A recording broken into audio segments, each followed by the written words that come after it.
Hey everybody, this is Cameron Cloutier. I'm the filmmaker behind Queen of Hearts, a Twin Peaks fan film.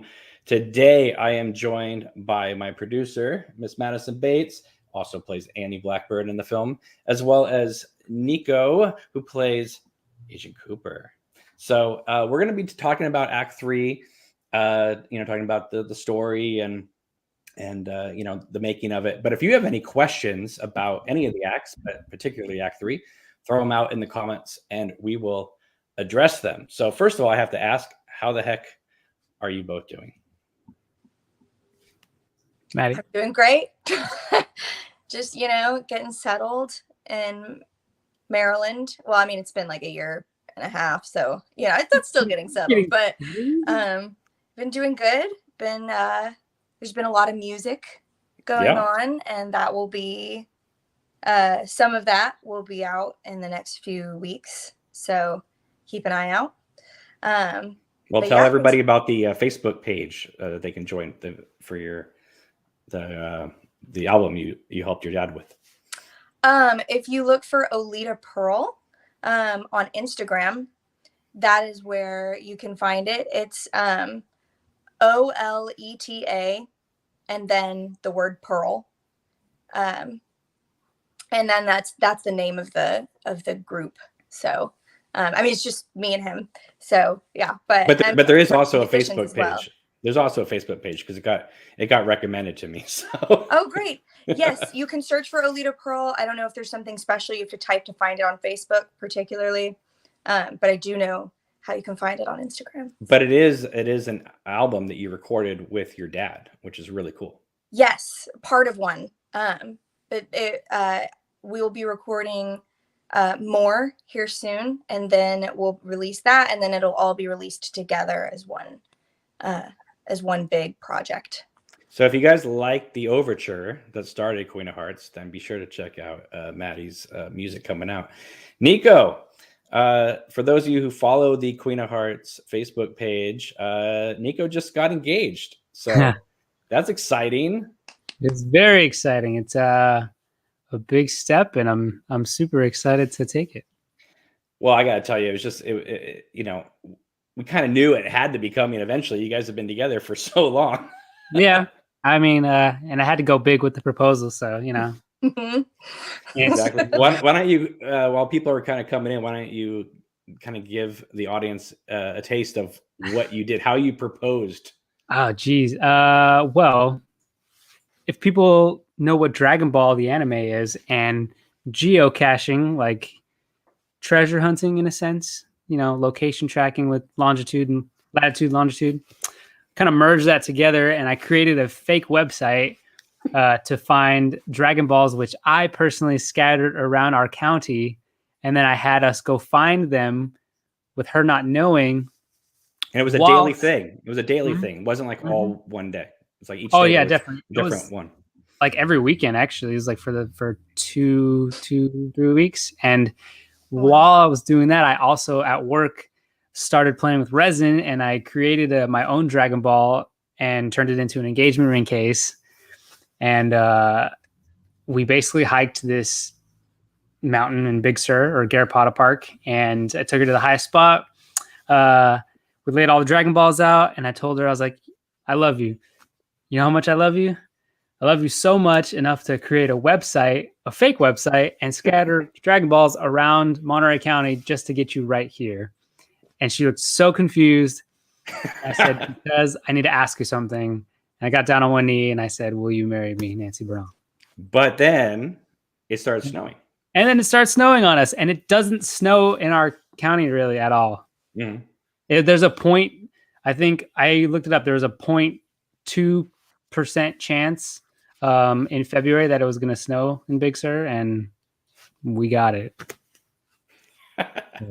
Well, that's really exciting, and we're all so happy for you.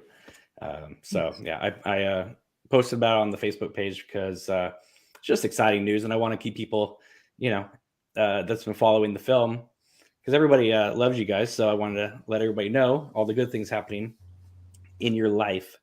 So we got a bunch of people watching right now. Hello, thank you for tuning in. Like I said, if you have any questions about any of the acts, but particularly Act 3, throw it out in the chat and we will discuss it. So, all right. So it's been about 2 months since Act 3 dropped.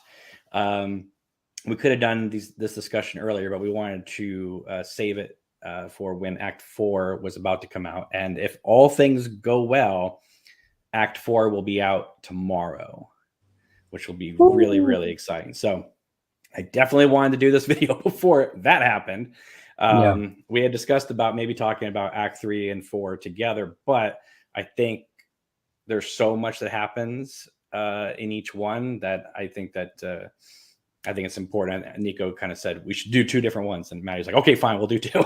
So here we are. You were right. Yeah, there's so much to cover that you have a good point. We want to be able to really flesh it out. Exactly. All right. So whoever wants to go first, why don't you tell us a little bit about your character and what they go through in Act 3? No, I'm not good at this. I'm good at proposals, not interviews. It's good practice. All right. So Nico, in Act 3, Caroline goes missing. And you and Wyndham are on the trail. And, there's some confusion out there. People go, did Wyndham Earl send, an elite, SEAL Team 6 crew in to kidnap Caroline? Or was it another, group out there that hated Wyndham Earl? They kidnapped Caroline? Or do you think that is all just in Cooper's head, and it was just basically Wyndham Earl and a bottle of chloroform that took Caroline out? I mean, that's kind of the interpretation that we want people to go for, right? Because we want everybody to have their own opinion on this. But what do you think? What do I think? I think that Cooper's confused, and I think all of these are thoughts in his head. All those scenarios. It could be, there's so much inner turmoil. And the only thing he's thinking about really, though, is getting Caroline back safely. Right. Exactly. So I feel like all those scenarios are in his head. Well, he's definitely falling for her in Act 3. And finally she comes back and we see that she's now like a prostitute and things, and like a heroin addict. And people have commented, they've said to me that the motel room scene followed by Caroline in the hospital, they weren't expecting any of that, which is surprising because if you follow the Cooper's diary that Scott Frost put out, it does touch on that aspect. But maybe they think, well, this is a low budget film. There's only so much we can shoot. And so, maybe we're going to leave out some things. And one of the main things I left out from the diary was that while Caroline is missing, or maybe it was like when Wyndham's missing in Act 2, it's one of those times, forgive me, for Agent Cooper gets sent to Haiti for a while. And I didn't feel like we should go on location to Haiti. So I kind of kept it more in Pittsburgh. So now the film doesn't say you don't go to Haiti. Yeah. I just left that part out though. Anyway, so Caroline comes back and you're just a wreck basically. And then Wyndham is kind of the third wheel, even though it's his house or partly his house, and he takes off, and you and Caroline are kind of like waiting for him to leave. It almost seems like, even though you guys aren't like plotting anything, the moment he's gone, you turn around, and she's waiting for you. She got that face. She has the face. Yes. She got the face. Well, I can only imagine when people are watching it, because you see that face and you go, oh God, like it's done. I mean, it's basically like they've consummated before they've consummated, basically at this point. Oh, that sexual tension's just.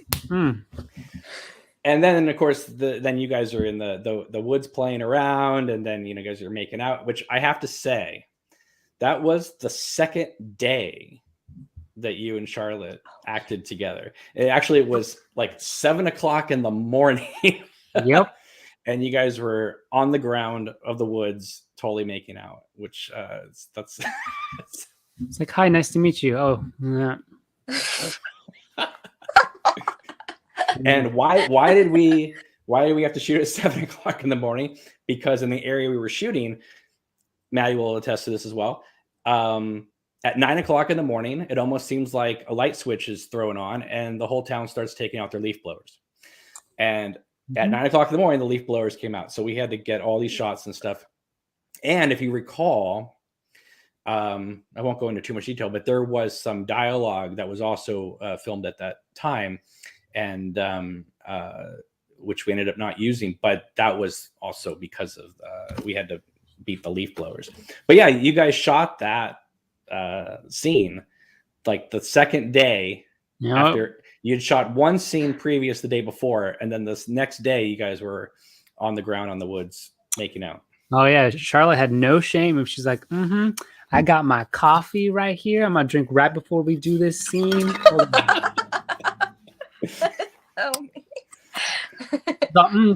Caramel macchiato. No. So then you guys go back to the house, and Caroline wears the infamous floral dress that Wyndham gave her, and which is like unbelievable. That you're like, this is very odd that you're wearing this dress that I know your husband gave you, but it's kind of like her giant FU to Wyndham. And you guys sit on the couch and talk about things.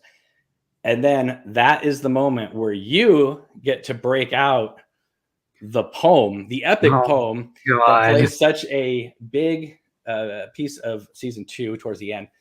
And not only did I give you just that little stanza that season 2 talks about, I gave you the whole poem. Yeah. So, because in the show, Agent Cooper only talks about like the last few lines of it.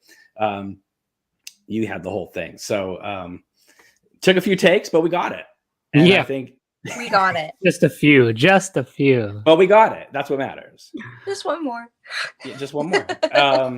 But as I'm telling you right now, the ladies swoon when they see that scene. Stop it. No, I'm serious. There is. Maddie, would you agree that there is like some electricity between him and Charlotte in the film? You really believe Cooper and Caroline? They did a fantastic job of building that whole palpable tension with the eyes and you can feel it. You really can. They did a really great job of that. Right. And it doesn't go over our heads. It's definitely not missed. We can see their relationship at that point, and we can see or imply where it's going. The slow blossoming.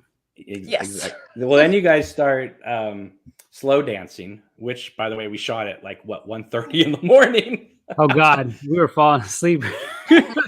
Yeah, we're good. Let's do another take. No, but then comes one of my favorite parts is where you lift her up and she kicks the chess pieces over, which to me is like that. You have to have that moment, because if you're gonna give a giant middle finger to Wyndham Earl, you got to knock down his chess pieces.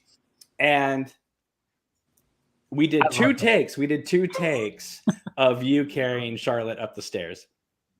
We could have done more, but you guys were picking. No. I believe you said this was that it was difficult to go. I mean, it's a big flight of stairs. That is a long. Staircase. And I said we can keep going. You guys are like, no, it's fine. You look tired. I was like, no, we can keep going. No, everybody was falling asleep at that point. Anyway, but I think someone commented. They said, yeah, you can really tell that the struggle is real by the time you get 2/3 of the way up the steps. But I mean, it's just that is a huge incline, that staircase. So I want to thank you for at least doing it twice, because we would have done more. Okay. But I'm going to say my favorite part about that, before that, going back to the chess, was the look that Charlotte and I looked at the chessboard, because we were legit laughing. I don't know why it was just funny to us. You know, we both felt the comedy in that. We were like, yo, I don't know. That was real. But see, that's great because you knock over the chess pieces, and then you guys are just like, haha, who cares, you know? And off you go. And that cracked me up. You know, you know, it's so great because you built, you know, the film builds up this whole thing of, you know, Wyndham taking you to the chessboard and telling you about the importance of it, and you know, you guys are playing it all through Caroline being missing and all that, and then you just boom. It feels dangerous if you know what's going to happen, as Twin Peaks fans do, you know. Well, also there's those hints that Wyndham Earle is watching you guys too, right? So it's like you are definitely helping to create some rage, perhaps. And then you guys go into the bedroom, and then she wakes up and you're asleep, and she hears something, and she goes out of the room, goes downstairs, reaches into your jacket and records you a message, which, by the way, is taken directly from Cooper's diary. I had to have that moment in there. I thought that was like just really cool. And her, of course, in the floral dress and doing it is, I think it's really cool. So, Maddie, yes. Your story begins with you still in the hospital, and your tulpa is there. And it's kind of a cool thing because people watching the film are trying to figure out, how are we going to get out of this situation, because the books say that Annie's in the hospital catatonic. So they're all trying to figure out, like, how are you going to make a film about Annie Blackburn when she's catatonic in the hospital? Just 2 hours of her in a hospital. It just keeps cutting back to that would have been amazing. Meanwhile. And definitely would have taken 2 years to do that. While she's in her sponge bath, and then while she's outside. So the idea always was that in the final dossier book, it talks about how Annie is very talkative the first day that she's in the hospital, and then the second day she goes catatonic, and then she only says, you know, I'm fine, and that kind of thing going forward. Well, so what I did was, story wise, I just had all the conversations that I wanted for Annie to have in the hospital. I just moved them all to the first day. And then obviously what happens between you and the doppelganger is very traumatic. So you're going to be a little bit in shock, but at the same time, though, you're trying to figure out, how the heck am I going to get out of here? And so when Dean comes to you and says, you know, I got you covered, and you realize, oh, good, like, we can get out of here and we can leave this other version of myself here. I think people find that really exciting, which is what we always thought it would be, was that you and Dean leaving the hospital and leaving the tulpa behind, and Norma comes in and sees her. Because at that point, people have no idea where the story is going, because, you know, they're like, wait a minute, Annie's leaving the hospital, you know? And what's cool about it is, if you know Twin Peaks lore, we're not breaking away from the lore. We're showing you exactly what was said. Annie's in the hospital, but our Annie is free to go as well. And Exactly. I think a lot of people were surprised by Dean coming in and, you know, not being this little character, but actually blossoming into this pretty big character in Act 3. So he takes you into the woods to talk to Major Briggs. Now, for people may or may not know, that scene was not supposed to be filmed in the woods. He was supposed to take you to the station. We had the location all set up, and actually we were one day away from shooting that scene when the pandemic hit, and we lost the location. They're like, you have to give back the key. We can't allow you in the building, you know, right. And if we find out that you've been there, you know, there's going to be consequences. And we're like, oh, well, because it wasn't just going to be you and me. It was going to be, you know, Major Briggs and Dean. And for people who may not know, Dean wasn't the only bookhouse boy in this film. There were going to be quite a few more. There's going to be a bookhouse girl too. Well, maybe a few of them. And then we were also going to have military people there. And the idea was that the doppelganger, or they don't know it's the doppelganger, but they know that Agent Cooper is perhaps overtaken by the Lodge. And so things are in flux. People are just, moving all about. Major Briggs trying to figure out what's going on. And that stems from season 2 when like Chappie and other Bookhouse boys are helping out in the sheriff's station. So Dean takes you to the station, and basically it's the scene in the woods. It's just, there's a lot more dialogue. There's a big like antagonistic relationship you have with another Bookhouse boy who's sort of like overseen, he's sort of the second in command of from Major Briggs, helping out on in certain areas. And you and him get into a big like antagonistic kind of feud about like, hey, I'm the guest here. Stop treating me bad. Like, anyway, so we had all this whole location, all these people, and then the pandemic hit. We lost it, but we still needed the scene. And we didn't know when we were going to be able to meet back up to do it. So we actually filmed the scene in the woods a couple months later, once we had like that 1 week or so where we could be outside. And we were talking about, well, how are we going to do this? Because there's all these people in the scene. And I said, well, we can't just have, 20 people in the woods just hanging out. So I scaled it back and just made it you, Dean, and Major Briggs. And where that idea came from was that in episode 16, Major Briggs is standing in the woods on the path right after Leland Palmer dies. And so I kind of took that as inspiration, as like, you guys are on their way to the station and he meets you guys in the woods. So it's the same scene, more or less. It's just everything's been scaled down to just the essential dialogue. But it was a bummer that we lost that whole scene. It was. But as far as the character in that, she still got to go through all the same things. I mean, at this point, I think she's in a fair bit of shock. Sure. Over everything, all this new information, and a lot of it is, supposed to be impossible, by the standards of any normal person who's never experienced any of this before. I mean, you don't time travel on a regular basis? Yeah, exactly. I think there's just so much happened at this point. It like, she's just kind of, okay, just trying to process everything while she's doing it. I think it's, yeah, because she just saw a double of herself in the hospital. So she knows that the impossible is possible. But at the same time, that's like, here's this guy that clearly knows what she went through. She tried to hide it in Act 1. But now he's telling you, I want you to go back in time and give this message to this girl that you now, and the whole town knows is dead and was, it's kind of a big thing. And yeah, it's a big ask. Who's got a big ask? No. I'm kidding.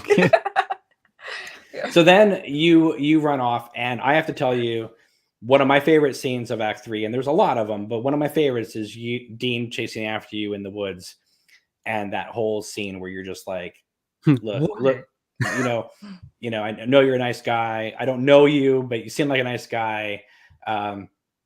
And that whole exchange, I got to tell you, the scene in the script, it is like word for word, practically, what's in the script. Maybe there's little small changes here and there, but for the most part, it is the script. And I don't know about you, but it when you read it, it's like, yeah, I get it.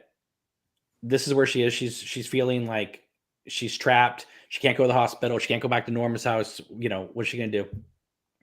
And Dean's like this really, kind of good guy.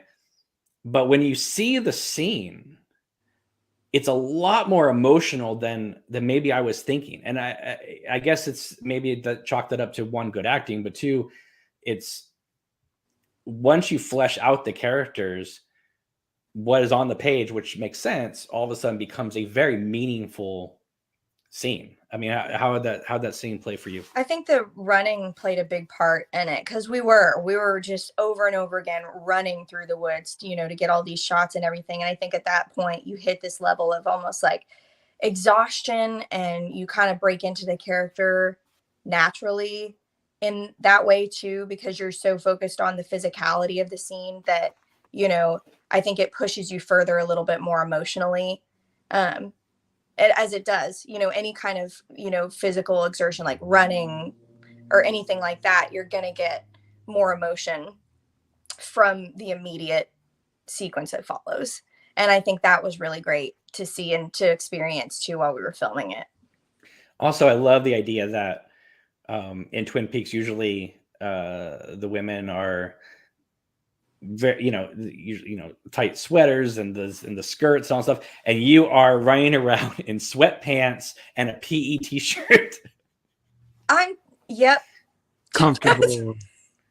No, I just love the fact that, like, here's this character just completely, like, they had to basically, sneak her out of the hospital. You're wearing Dean's leftover PE clothes that he probably had in the trunk of his car. And we wanted it to be authentic too. So it's like pretty much like no makeup, like natural hair, like nothing at all, which was challenging, but also I think, I think it was a good thing too, because I think you look great. You look great in the scene. Well, it's not about that. I don't think she's necessarily supposed to look great at this point. And that is kind of the point. She's been through a lot, and that is authentic. I think we really played it to what it was supposed to be about, Oh yeah. And I think the location we shot at, I mean, is really pretty. And especially in the 4K image, you can see deep into those woods. And, those woods are gorgeous, and they were a great location. It was really, really fun to film there. Yeah, thank God we got that scene done, because just a little bit later, we were asked to leave by the Rangers. So. Yes, we were. So, were you there for that? Did you arrive for that? Well, I'm thinking, was that?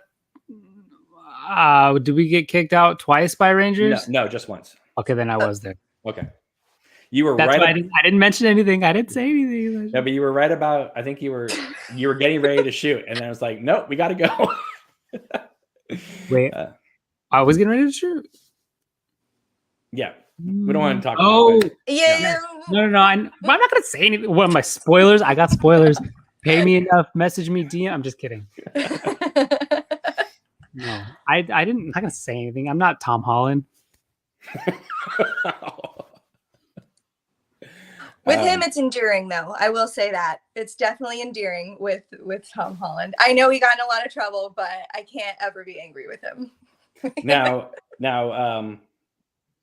Scott, who plays Dean, a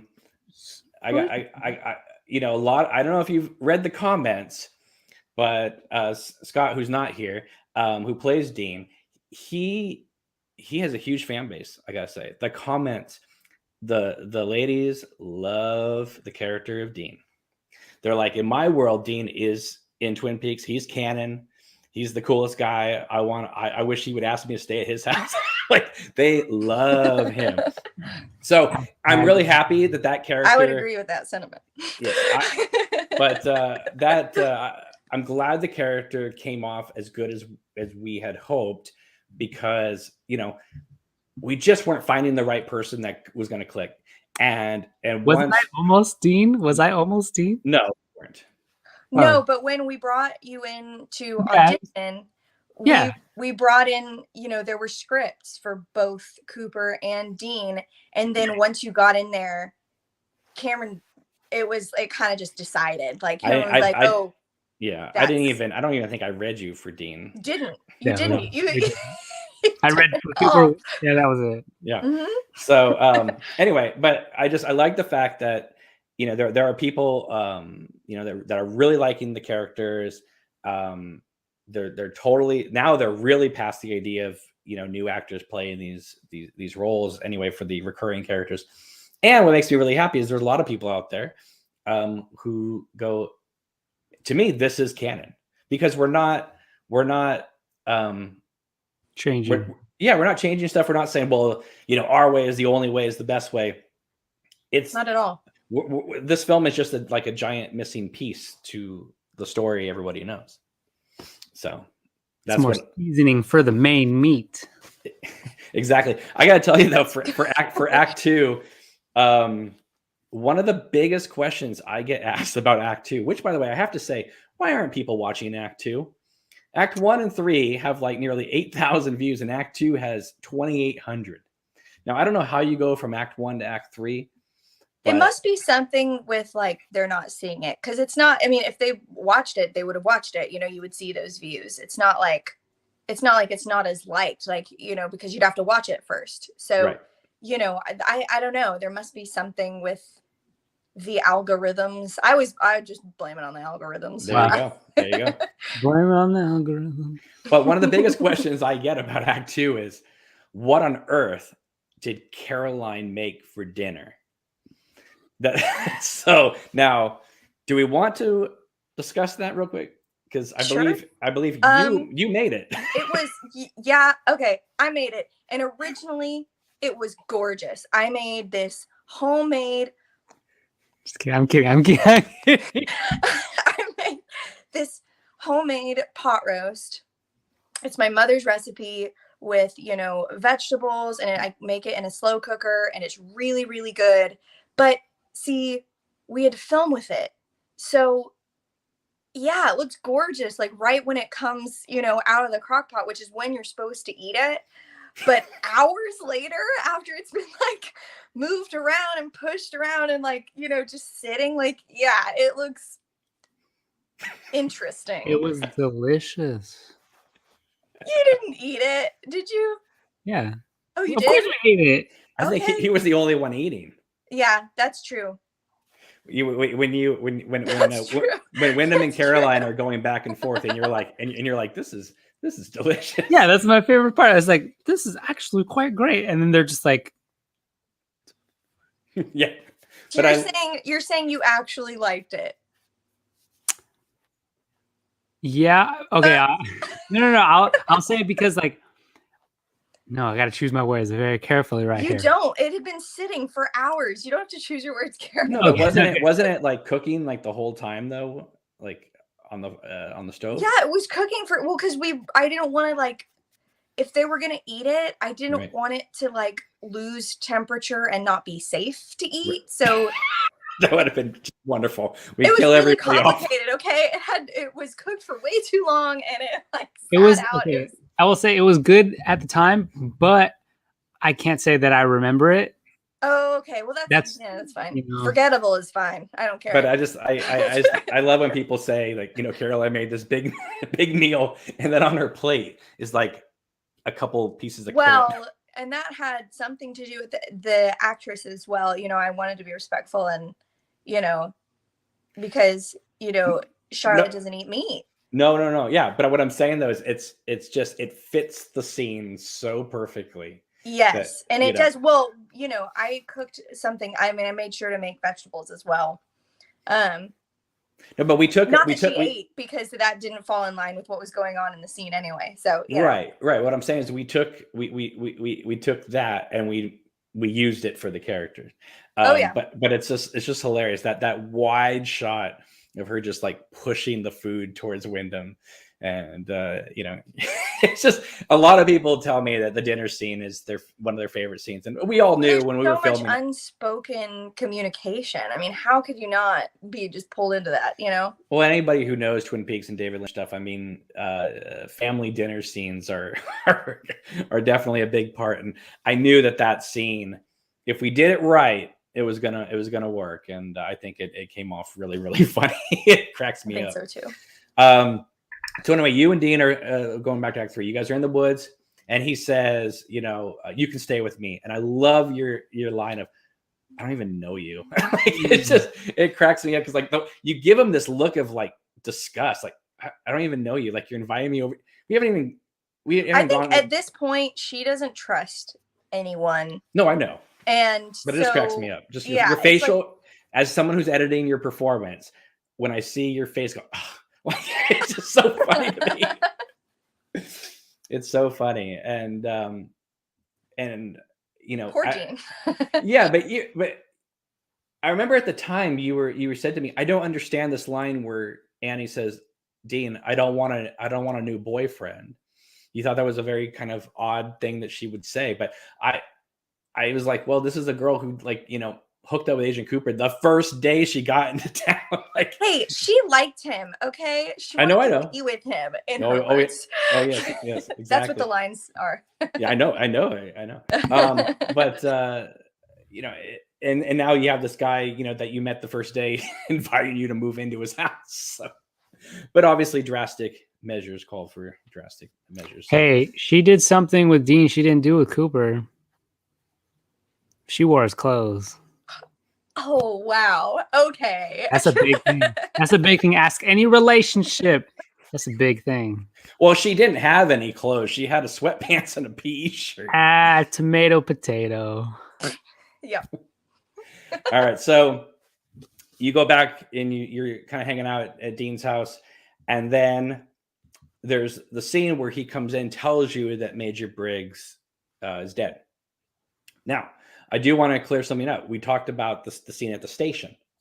Well, this is another moment that was lost due to the pandemic, because in the script, Dean never leaves your side in that section of the film. So instead of Dean coming in and bringing you clothes and then telling you, you know, hey, something's happened, and you're like, what? Tell me. The scene was written in the script that a couple other Bookhouse boys and a Bookhouse girl come over to the house to bring you the clothes, and they tell both you and Dean what had happened. Mm-hmm. And then there was going to be a quick flashback of Major Briggs at the station and it going up in flames. And in the smoke, you were going to see the silhouette of the doppelganger coming towards him. Now, because we couldn't film at the station, we couldn't get that flashback scene. And because of the pandemic and the house we were filming at, we couldn't have, you know, a lot of people at the house filming. So again, because they weren't established in the previous scene at the station, we had no choice but to eliminate the Bookhouse boys and Bookhouse girls from that scene.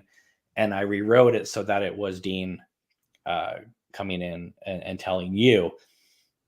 It still works. It's still, I mean, like, because everything in the pandemic that we were going to, right where we were going to film before the pandemic hit, it was all like Bookhouse boy stuff. That because we had to lose it, it just kind of like, we just took out that whole section. Mm-hmm. So it's like, it didn't really leave any holes in the story because it was just like, we only had like one section to really complete. Yeah, it absolutely worked, you know, and it definitely served its purpose. It was sad that we had to lose everybody. It was. But what else can we do, you know? So, but I think the scene still works, obviously, with Dean coming in, telling you and all that. And so then I just had sort of a kind of a cutaway of, you know, a fire at the station, as opposed to like a little flashback of Major Briggs. But then you and Dean get into a pretty big discussion about the idea of going to the White Lodge and giving this message to Laura. And this was really one of the last scenes we filmed. We weren't planning to have that be one of the last scenes we filmed, but just because of the pandemic and stuff, it ended up being that way. And it's a really good scene. I think what kind of throws it off a little bit is just the fact that it is white wall against white wall. Yep. But the location had to change, you know, because of the pandemic, and well, right. Again, you know. Exactly. And also, there's a little bit of acoustics in there, and halfway through the scene, the refrigerator in the kitchen turned on. So basically, I had to, and it wasn't stopping, and we couldn't unplug it to have it stop. So I had to record basically the refrigerator sound and then underlay it over the entire thing. Which again, in Twin Peaks, it makes total sense because electricity and all that, right? But whenever somebody comes at me and says like, well, that scene, you know, is just like, you know, Annie and Dean talking in the kitchen and it's white wall against white wall. And I'm like, yeah, but that's the only scene in the entire film that looks like that. So it's okay. And it was, I mean, yeah, exactly. But also it's, you know, it's what you guys are saying to each other. We're still having the conversation. You know, if you're watching this and the thing that you are most focused on is the background, then maybe watch it again. And hey, it could have been worse, maybe folks. a different shift of focus. It could have been worse. It could have been worse, Yes. folks, because if the pandemic had not, if we hadn't gotten that week to shoot that other stuff, that whole scene would have been on Skype. So really glad that we didn't end up having to do that. And no, I wasn't going to work Skype into the film. It was just going to be like, here's the scene so that we can get to point B here. So I'm really happy that we at least have that scene in the film anyway, because that was like, I mean, that's kind of one of the big scenes. The pivotal moment. It kind of is. But then, then Dean joins you in the kitchen. So it shows people we weren't shooting you guys separately. You guys are just on opposite sides of the room. And I love that line where you say, where he talks about like, I can't believe you were, in a convent, and you talk about like how you left because of your sanity and all that. And I think it's really cool. It's a really nice little moment between you guys.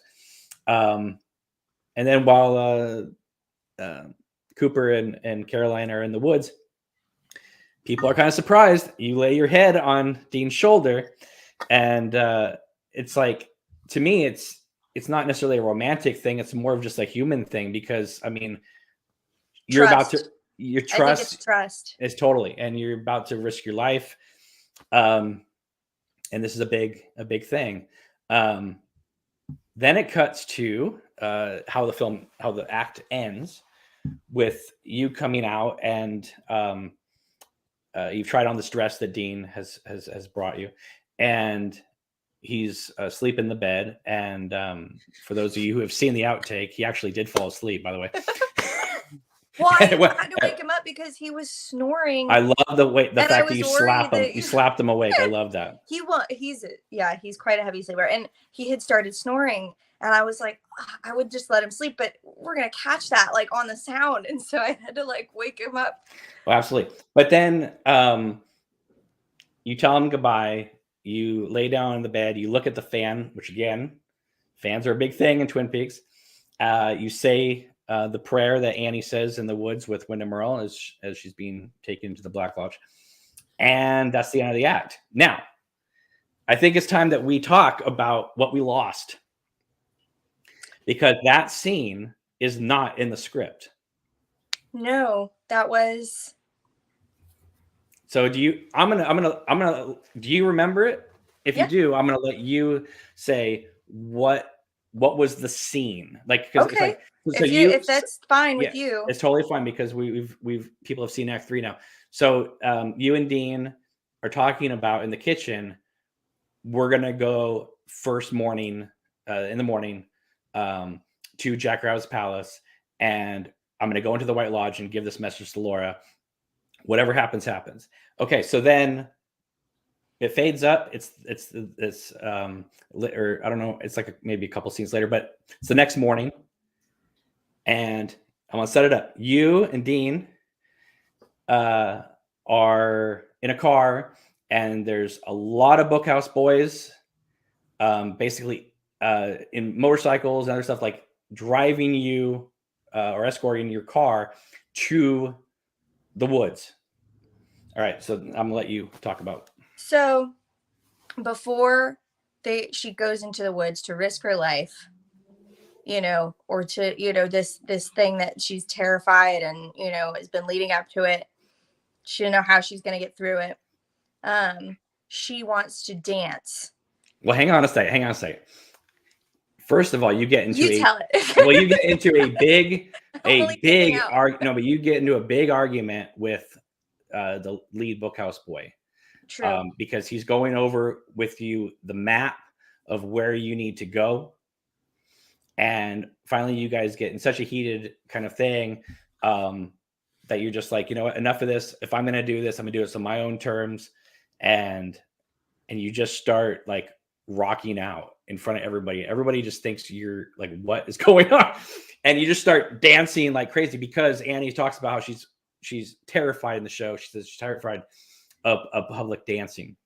So you're like, if I'm going to die, I'm going all out.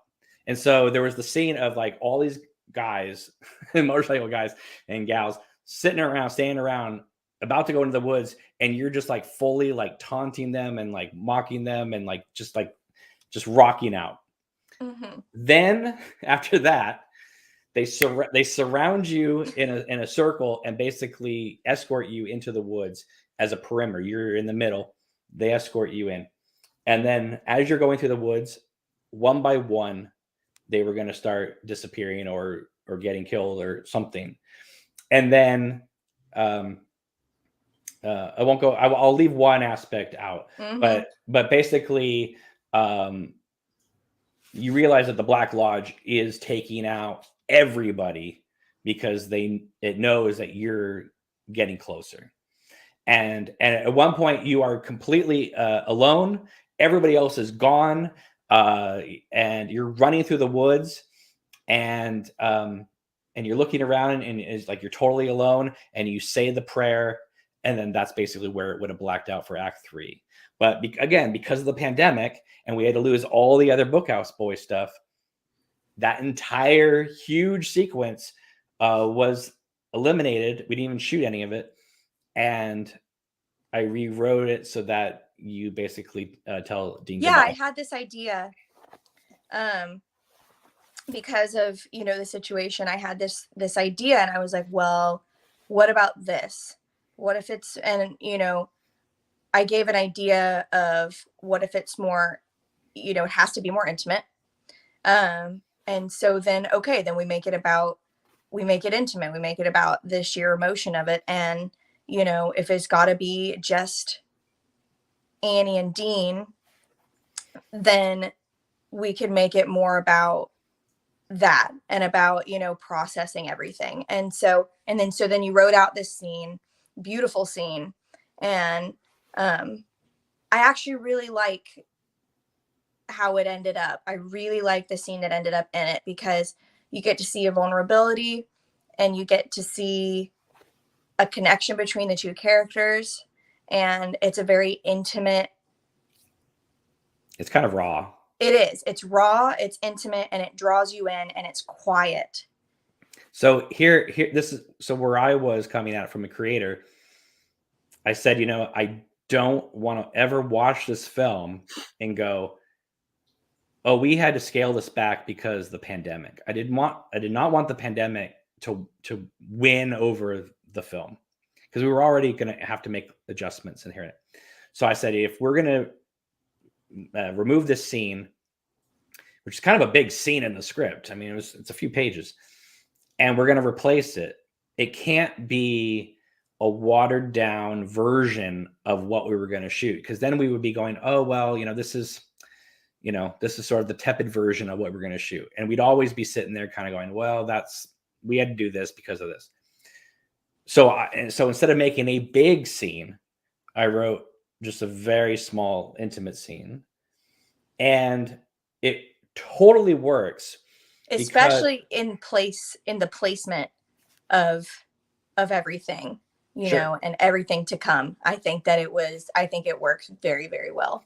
Well, also the fact that Caroline gets up from the bed and leaves, right? In Cooper's story, and she goes downstairs and leaves the message. But then when it cuts, that's when you come into the bedroom and tell Dean this. So it's almost like it's two bedroom scenes back to back.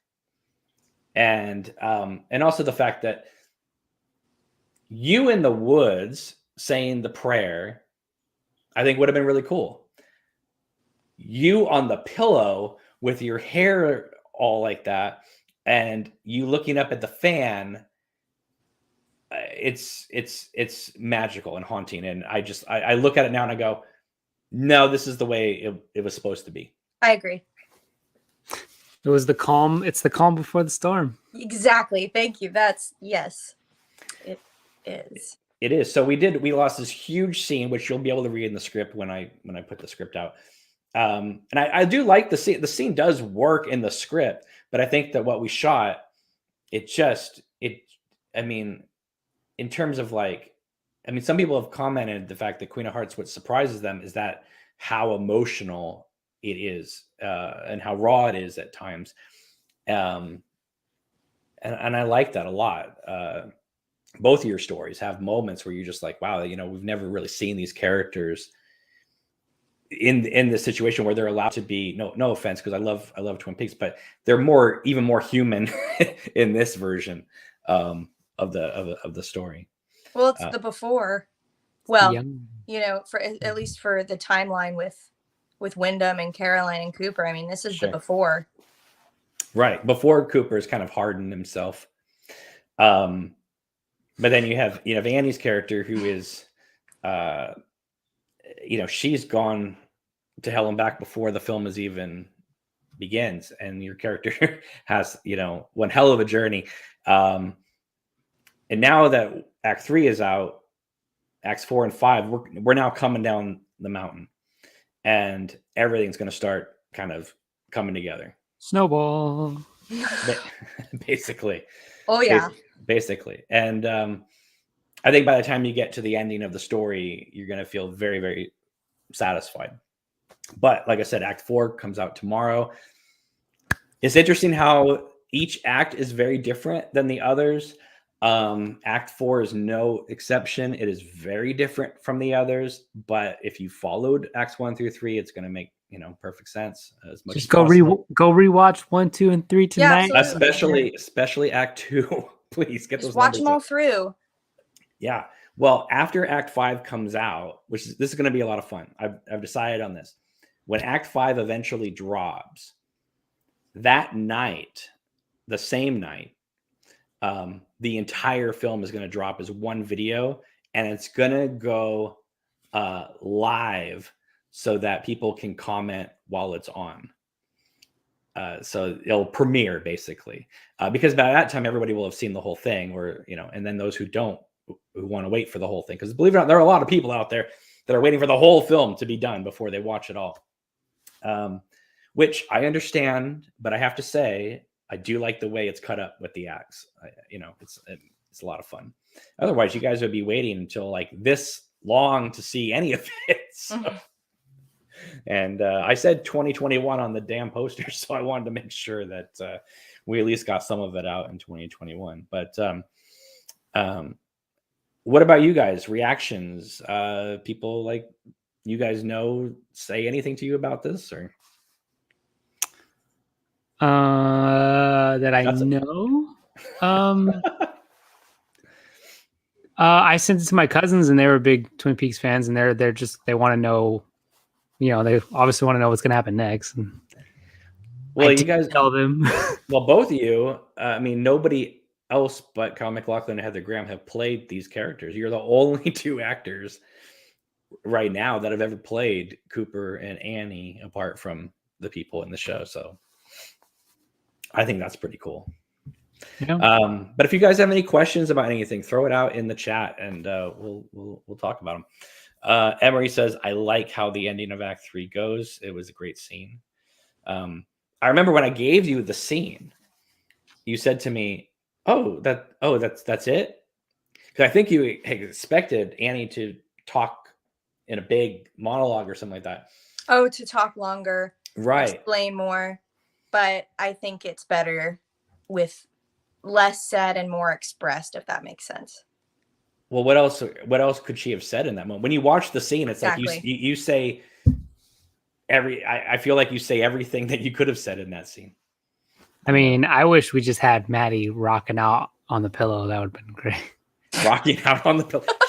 She would have been right at the edge of the woods. And it was and actually, Maddie, what does your rocking out look like? Can you show us right now? Like what was I don't anticipating doing for that scene? I gotta tell you. I gotta tell you, on many days, when Maddie and I were driving to the location, every once in a while the scene would kind of come up, and we would kind of discuss, oh yeah, that's gonna come up. That's gonna be later in March 2020. I remember us talking about it. It's like going, God, that just seems like, how, tone wise, how are we going to get this? And I kind of knew how, because it has to match the character. Right. Yeah. I want to know. I wasn't there. I want to know. You don't want it to break character. Right. But, and I'm a I used to dance. I was a dancer for like 13 years. I did it all, all of it. I danced competitively for a while. Like I definitely have dance experience, but as far as like just it's not supposed to be polished. It's supposed to be like, just rocking out. But also raw. Because Yes. this girl has no dance talent. Exactly. So I was definitely working out how I was gonna do that. Yeah, I mean, come on, just give us a taste. The fans want to know. The fans want to know. Maybe after everything has come out. Come on. No, they want to know live right now. It's live. Well, we never even figured She's out. Turning red. We never even figured out like we just kept saying, oh, we'll figure it out when we get closer to that. Exactly. And then the pandemic hit. I was like, we'll figure it out. We'll figure it out. And I'm like, I'm sorry, no, I need to know what I'm going into. I was less worried about any of that than I was about just getting the mood of you guys going in the woods and that type of thing. And I knew we'd figure that. I mean, that was the least of my worries, because again, it wasn't about a choreograph West Side Story production or something. No, I know, but in a way, because I used to be a dancer, I always had choreography, so it was much more daunting to me for you to be like, improvise. And there are dancers out there who are so good at that and who they can improvise no problem, and that's like a talent they have. I definitely do better with choreography, personally. Well, I really wanted to see this sort of antagonistic relationship you would have with this bookhouse boy, because it wasn't like some random person. It was like he's sort of like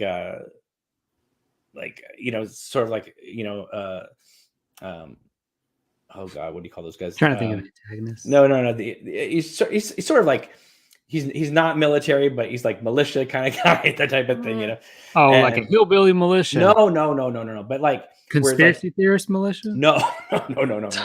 Definitely not. Like a good guy who takes the help of this outsider. Right, because what is she gonna do? We're only depending on you because you apparently have this inside knowledge, and you are in no mood whatsoever. When people have said like, wow, Annie's very feisty in this movie. It's like, well, you really didn't see how feisty she was gonna get with this, because this one character, there was gonna be a lot of like back and forth between that. And like Dean's like, okay, come on, Annie, let's go over here and kind of ignore this whole situation. So he was kind of like a buffer for that whole thing. Dance battle. Starts break dancing. I just thought it would just be, if you knew you were going to die, pretty much, what's going to happen. That's not a spoiler. I'm just saying, from Annie's perspective, she doesn't know what's going to happen. She doesn't know if she's going to live or die, or whatever. That she's just going to go all out, and and basically she's so mad that these people have put her in this position that she wants to kind of embarrass them too, and there's a whole, it's like, if you thought the dinner scene had a lot of dynamics, this scene had a lot of dynamics too, but it just was, it just ended up not being that way. And that's okay, because I feel like the scene we came up with is very, very powerful. And I adore the way everybody has said it too, but the way your hair just perfectly folds out on that pillow, looking at the fan, it's like a painting. So all right, Maddie, we'll just do a special features part with your choreography. You will not let this go. I'm not. This is gonna be a running thing now, just FYI. Oh, boy. We're gonna do hashtag show the choreography. Yeah, that should have been an after credit scene. We should. Mm-hmm. End of Act 5 is gonna be. Yeah. The whole thing just ends up in a Bollywood dance number with the Black Lodge music. Right, so a lot of people are excited about Act 4, and you should be, because it's pretty cool, and I think it came out really, really good. I worked 7 hours on it today, so I can speak from experience looking at it. And yeah, so we still got a lot of people watching. And any last thoughts? Get any last comments in there, guys, and we'll address them. But any last thoughts about Act 3 for you guys? Let us know if you want to see Maddie's choreography. Put it in the chat. Put it in the chat. Questions, comments, anything. Comment that you want to see it. You want to Throw see it your out head there. bang with all the hair just. Ignore him. Just got a new haircut. It looks awesome. I did just get I just got a trim, but Just like love the way that just turned this around real quick. All right, so Nico, you just got engaged. What does your fiance think of this film? She's watching it, isn't she? She's interested to see the rest of it. I mean, she wants to know. She's watched Twin Peaks. She knows all about it. Right. She wants to know. Can't say that. No, but I mean, like, what does she think of your performance? I mean, I think I can't say she's biased. She's not. She's seen me in a lot of different roles. Has she asked you to recite poetry yet? Oh God, no. No. We're past that. My poetry is in the proposals. Remember? Well, I gotta say this. Mhm. You're super nice, super cool, super down to earth, and yet when you watch Queen of Hearts, I think a lot of people are impressed because they've seen you on these chats, and then they see you in the film and they go, "Oh my God, Nico can really act," because you're not this way in the film at all. I got range. Thank you. I appreciate that. You come back, your hair's like down here, we're like, what? One of the scenes that we didn't talk about in Act 3 is with Cooper and Diane outside. The only F-bomb that we get? Yeah, well, it's fitting, right? It's Diane has to say it. But, it's one of the only moments that we ever see Cooper and Diane, prior to the series. That's a fun scene. I like, you're like, listen, not everything is about you, Diane. Oh, I loved fighting with Mindy. Oh my God, that was such a fun scene. And just because her and I met obviously before we started doing this project. She's the one who brought me in. Yeah. Oh yeah. But we instantly just became friends because we were shooting a commercial, and we just realized how good of friends we'd become, and it was so fun acting in that scene. Side note, Maddie, if you look down at the chat right now, wait, over here, take a good look at the last 4 comments. They all want to see your choreography. Oh my goodness, you're relentless. Hey, the fans did it, not me.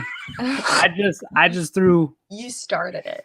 Started the fire. They fanned it, and then I'm just like, get 'em. But yeah. Well, you know what? We never because of the pandemic, we never were able to do a rap party. And that's where, that could have happened. So we could do a Zoom rap party. Fine. Go. Well, I mean, I'll put on the music if you dance. No, I meant you start rapping. Oh. Justin says she used to be a nun. I love that. I love Scott's delivery of that. Like, she was a nun. I love it. Yeah. Can we mention, doesn't Scott have a degree in acting? Am I losing this? He's an actor. Well, but that's what I'm saying. But I don't know if people know that. Like, that's why I would say, can we just throw it out there? Yeah. Well, you guys have all studied acting. So. I know, but never mind. Never mind. That went. I'm leaving. No. I'm kidding. I'm back.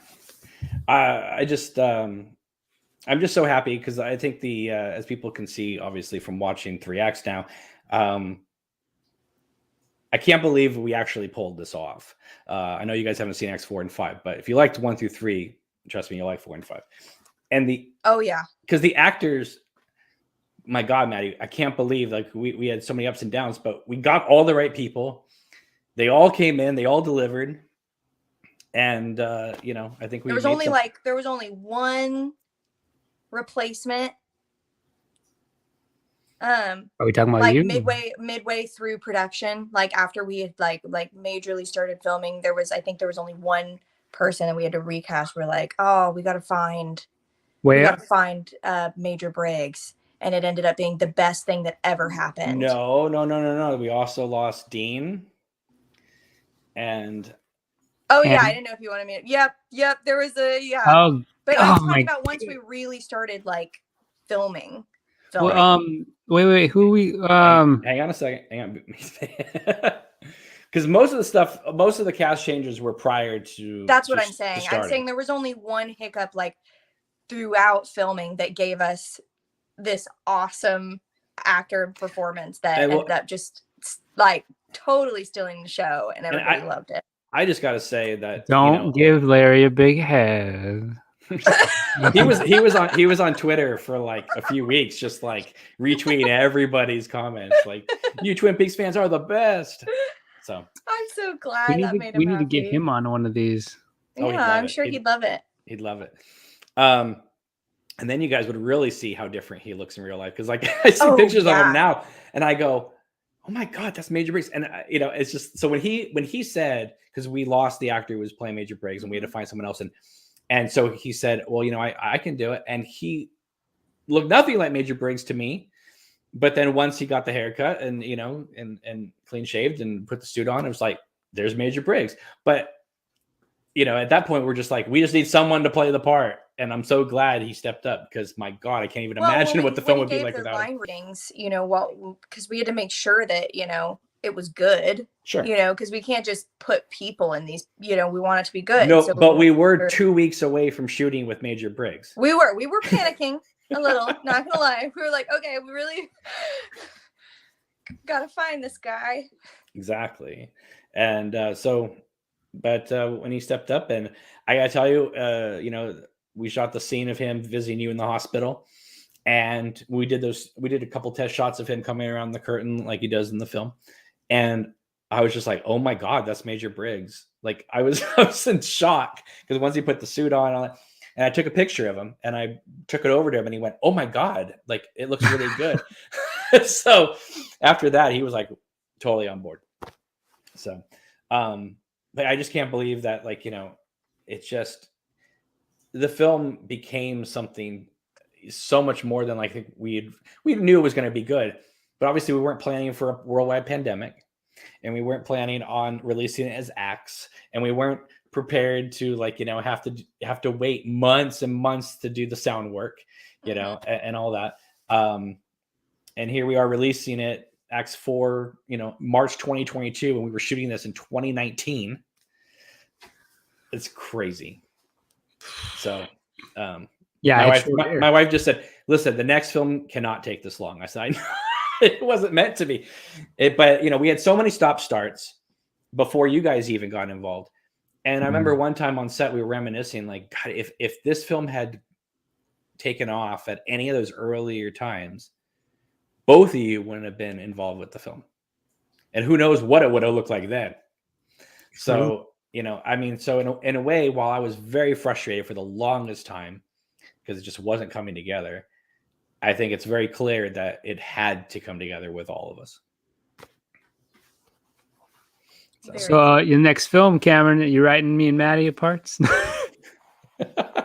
Well, Maddie and I have already talked about a couple things, but yes. but we haven't decided on anything. We're just like floating ideas around. Yeah, we're just talking. Yeah, but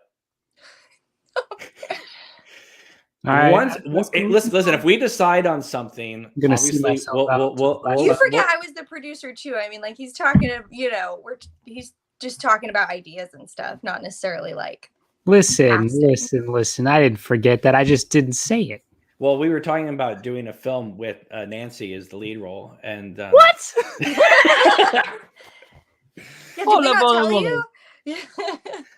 Emery says Nico definitely channeling inner Mr. C right now with your long locks. Yeah, I'm gonna start breaking wrists right now, man. Just real quick before we go, I was gotta say the scene, the scene of you guys with Mr. C coming to visit you at the hospital, is still haunting people to this day. Still haunting me to this day. I wonder, like if we had released the film as all one film, yes, I think that scene obviously would have been effective. But I think the fact that it ends Act 1 I think that's why people are left with it, because it's the last thing they see, and they were waiting for what's going to happen in Act 2.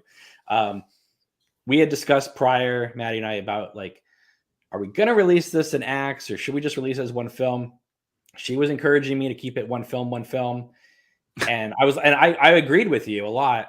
Way to go, mostly No. because of I didn't know how the plot was going to drive through, like Sure. the whole momentum of the story. Sure. But it's so long that there were a lot of places that really ended up being super powerful and very much worked well in parts as well as a whole. And you after you told me where you planned on making those stops, I was like, yes, this will totally work. It is long, but I think that if people do watch it as the film it was intended to be, this one big film, it's really, it is long in time, but it moves really fast. I think Nico did too. We watched the test, the rough cut, and it did not drag. It did not make. I wasn't like, oh man, like. And the rough cut was 20 minutes longer. It really does drive through, and I was surprised at the end that it had been 4 hours. So Maddie, totally threw herself into this film as producer, as star, and a lot of other aspects of the film. When she saw the rough cut and went, "Oh my God, I didn't waste my time," that made me happy. I didn't say that. I said no, because I said, "Is the film better than you thought it was going to be?" And you said yes. I said yes. It was better than I thought, and because you only, when you're filming it, you only see it in parts. You only see every tiny part, and it's all out of order. And, you don't see any of the extra stuff or any of the extra edits or what it's, you don't always see the big picture. And a lot of times, actors, they don't get to see really any of it, until the final product. And so just seeing the whole thing, I was so relieved and happy with it. And just like, yes, relieved. Yes. Yeah, I was, That means I put like let a year down into like trying to get the right locations, trying to get the right costumes, trying to do good makeup, like to see that it all like came together.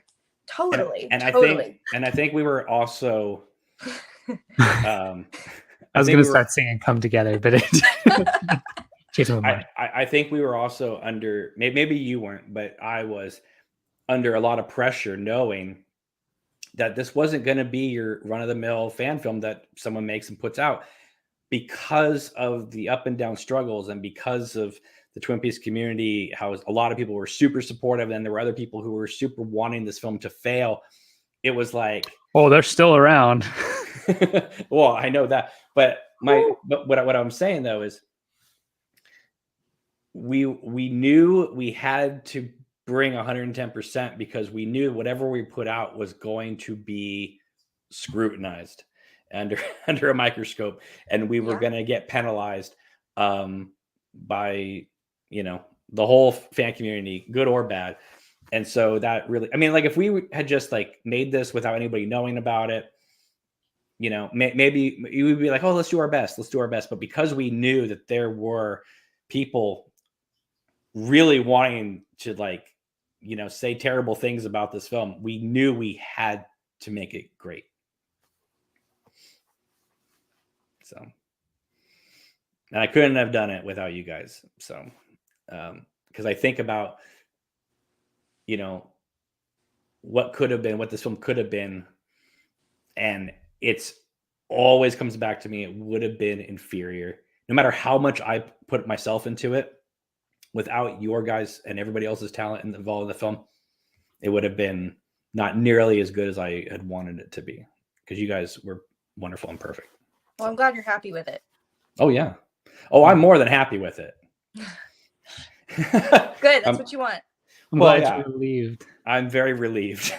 But you guys, you guys had a lot of faith in me and trusted me. Like, okay, he seems to know what he's wanting and stuff like that. So obviously you can see it, that, I wasn't crazy.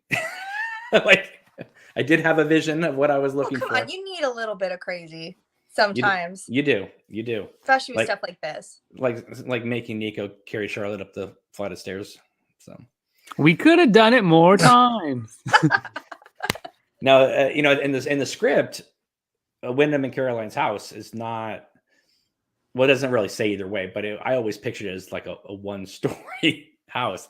But the location we got was 2 stories. So, like, obviously, if you're going to carry her to the bedroom, you got to do it Gone with the Wind style and up the staircase. And especially since Cooper way. Well, yeah. What's funny though is if you look at the Wyndham Caroline Cooper scenes in the house, you see so much of the house that like the geography of the house because you can see the kitchen from the living room and all that kind of stuff. So the fact that Charlotte or Caroline ran up the stairs to get her present to give to Wyndham, that's the staircase you take her up. So it's like, you feel like anybody in that was in that house would know exactly where everything is because it's all real geography. Yeah, it's all real geography. So all right, well, I guess we don't have any questions. People are just listening to us ramble. So I will make fun of Maddie all night. It's okay. We good. It's like we're filming all over again. Hey, if I don't make fun of you or if I don't tease you, I don't really like you or I don't have a bond with you. The more I do, the more I'm comfortable and close with you. Aw. Well, I completely hate you. No, I'm just kidding. I'm just kidding. Well, Annie's story is on one side of the story and Cooper's on the other. You guys didn't really have a lot of scenes together acting wise.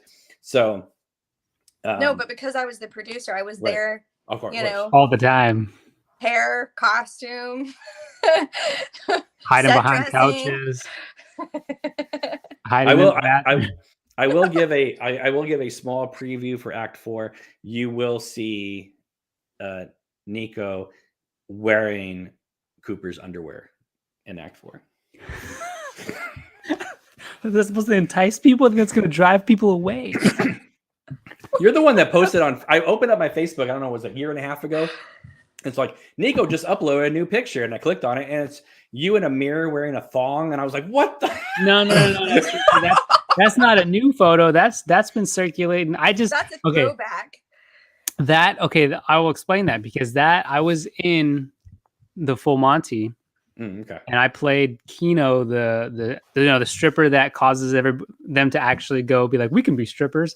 Well, I played that on stage, and my brother, my best friend, he was in a motorcycle accident, and he had taken a picture of him in his hospital gown, and like one of those pictures, and then you see in the mirror that his butt was hanging out, and I was like, okay, I'm gonna do that with my Full Monty. So I did that, and I broke the internet that year that I posted it, and so every year it pops. Okay. It's the anniversary of it. It's the butt-versary, and it's so funny because one person, I've made friends within that year on Facebook, so then it'll pop up, and somebody will like it, and then all the new friends I made will be like, "What is this? Oh my gosh!" And it happens every year, and my butt just gets more and more famous. You haven't seen it? I'll send it to you. Oh, it's shocking. Tag you right now. Hold on, I got you. No, don't show it on camera, please. No, I won't. I'll tag her. Don't tag her on it. Why? No, I'll tag you in the hospital gown. Did he know that his butt was showing when he sent it? Yeah. Oh, he was okay. That was part of the joke. Okay. Yeah, and that's why I was like, I'm gonna do that too with my Full Monty. Okay, cool. And for those of you who don't know, I have a really nice butt. So follow Nico on Instagram. Full disclosure, I have a nice butt. All right. You all know now. So if we ever do a rap party, Maddie will dance and Nico will flash his tush to us. So there it is. This doesn't sound like this. Well, I guess this is a typical Hollywood rap party. I guess. That's not wrong. Yeah, she's thought about that for a second. Picture for proof, Nico. Oh, this is the Queen of Hearts Black Lodge edition, guys. late night Black Lodge edition. We'll be all talking backwards and other things. People were making a Fire Walk With Me reference earlier about like, don't take the ring about I your saw. engagement. I did see that. I did see that. Now, Maddie hasn't seen Act 4. I sent her a test of it, and she Not didn't watch fully. it. I've seen part of it. Well, I've seen it in the rough cut, but I haven't seen it all the way through as of now. I'm gonna watch it after this. So Right. So there's a lot of changes since you've seen it, though, But let me see if I can figure out a little hint for. I guess I will say, you'll see a different side of Annie that maybe you weren't expecting to see. That's going to fill in a lot of maybe not necessarily questions, but fill in a few blanks about who she is and where she came from. I think that getting into this was definitely some of my favorite, like from this point on in the film, like both acts, but like just as a film as a whole, like from this point on was some of the most fun, and or not like fun, but as an actor fun to film, sure. And like challenging. Well, you guys will have to come back for Act 4 so we can really kind of talk about it. Oh, are we doing that soon, or are we gonna? How long? What's your projected date, you think? Well, Act 4 is gonna probably come out tomorrow. Yeah. So we can do the discussion whenever. So I just had a realization that this is gonna be hilarious because when I tag Maddie in this, it's gonna show up on everyone's feed again. Why don't you post it on your Instagram for anyone who follows you? They can. I think it is there. Okay. And also, Maddie, I just tagged you. So. Okay, I'll look at that. I don't want to leave the screen on accident. Like. Oh, you're on. Okay. Yeah, I'm using my phone because my computer. I have a new computer, and so I don't have like I don't have Chrome yet. I don't have Firefox yet. Your phone looks great. So I. Phone looks better than my computer.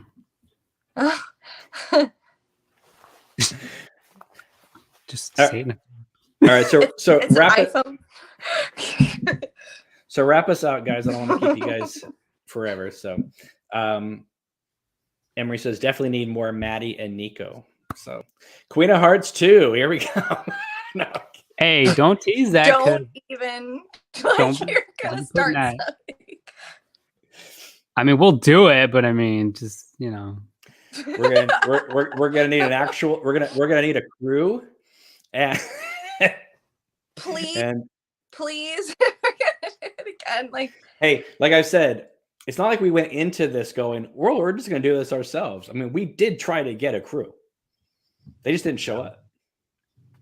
We were the crew. We were the crew, and I tried really hard. We really how many emails and texts did you send to people about where we were shooting, where we were going? And they hundreds. They would say we'll be there in 5, and then they never showed up. More like we'll be there in 5 months, 5 years, probably like that. We went to a film class. These are people that were interested in the film process, like the behind the scenes, like being on a crew, like wanted experience. I was like, well, you have to show up. We had a class. We went to a film class. We made a pitch. We got like 20, 30 names. The teacher even said, you don't even have to come to class. You can just work on the film and get a grade. And they still didn't show up. They were like, yeah, I'd rather just go to class. Yeah. Yeah. Well, they missed out. So I would say so. And I have a lot more experience because of it. So thanks.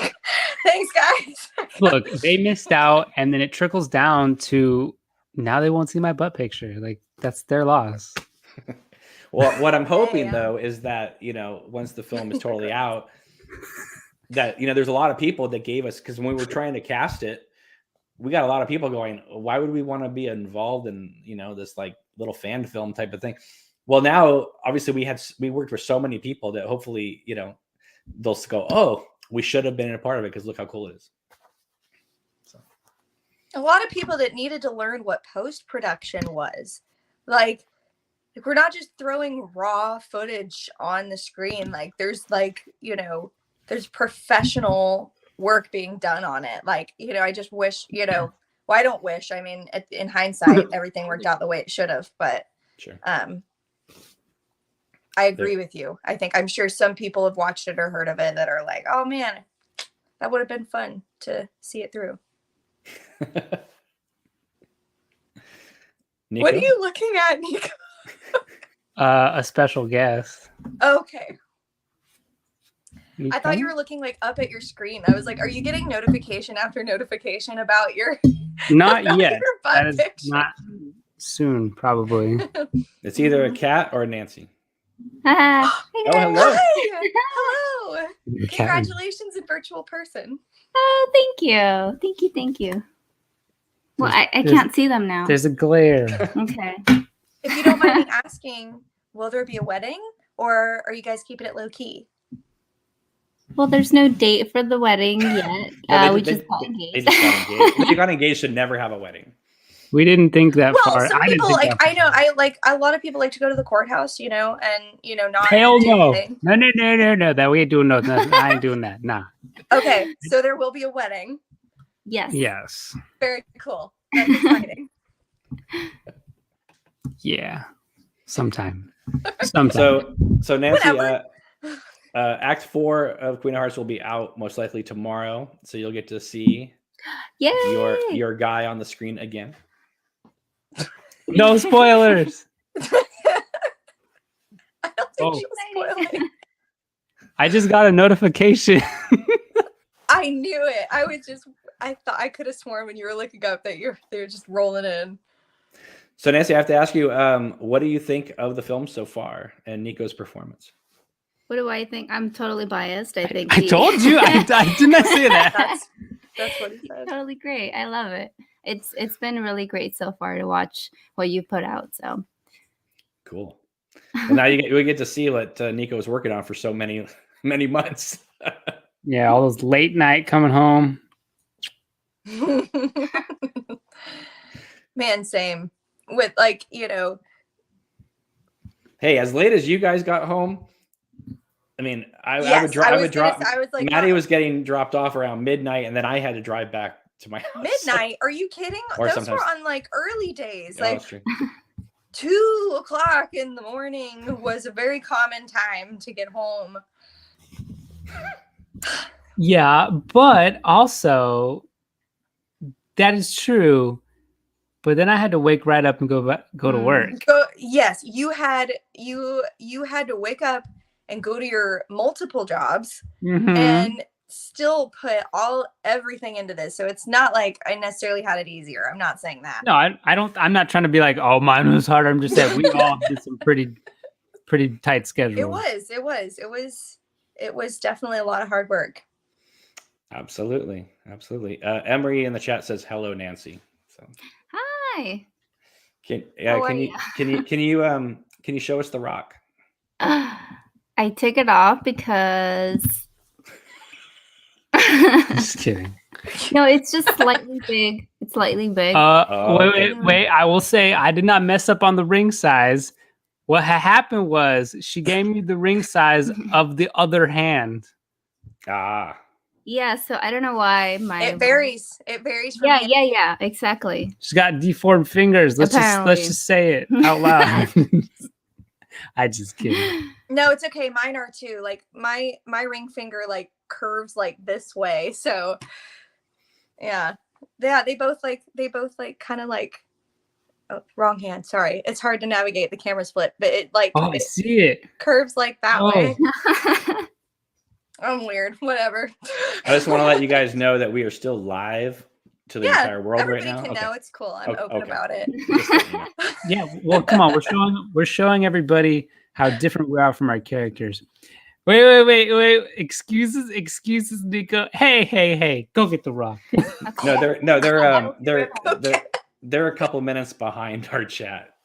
That's so funny. So that's so funny. But hey, I ordered the ring size that she told me like a year ago. So that's her fault. Don't worry, we got Amazon ring spacers coming tomorrow in the mail. Oh yeah. So my wife wanted a ring that was super expensive, and I was like, how am I gonna like save up enough to get this thing? So what I figured out was I bought the band separately, and that was cheaper, and then I bought the diamond and had it placed in it. So I got it for like half the cost. Nice. But it was the same. It was the same ring, but it just was half the cost. Yeah, the way you make it can definitely, if you're smart about it, you can definitely save money making your own. Then well, it was the exact same ring. It's just I bought each piece separately. Yeah, so, exactly. Okay, here it comes. Oh my god. Yeah. I mean, it's a computer. Nancy, So you can't really what? focus it. It's gorgeous. Thank you. She took the ring. That is so pretty. No owls on it, but No owls on it. never mind. You guys gonna do a Black It's Lodge probably for the reception? best. No, Cameron, no. White Lodge all the way. There it is. There it is. All right, guys, we should probably wrap this up.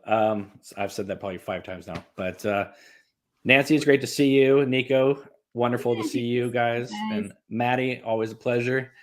So this is a lot of fun. We'd always talked about doing these videos as the film was coming out, but oh boy, there's a cat. See, Hi, Hero. it's always fun on these lives. Fun to be had. Well, I can't. Well, one thing I would like to say before we go is if you guys, obviously, when you watch Queen of Hearts, make sure to give those videos, as well as this one, thumbs up and write comments, because the more thumbs up and the more comments, the more it gets boosted, as Maddie would say, in the YouTube algorithm. And so I don't know how any of that works. But that's how that's just any anybody who engages with the content, it boosts it up. So anyway, all right. Well, you guys have a one. Yes. Justin says, good night. Thank you for all your excellent work. Well, let us know what you think of Act 4 tomorrow. And all right. Well, it was a pleasure, everybody. And I'm about to say good night. Wait. I'm going to say one thing. If everybody in the chat, if y'all are watching Act 4 tomorrow, so I can see your comment, leave something about Maddie's choreography in your comment. So that way I'll know that you were there. Do it. Do it. Oh my goodness. Maybe I'll think about it. Hashtag. That's going to be an Instagram story.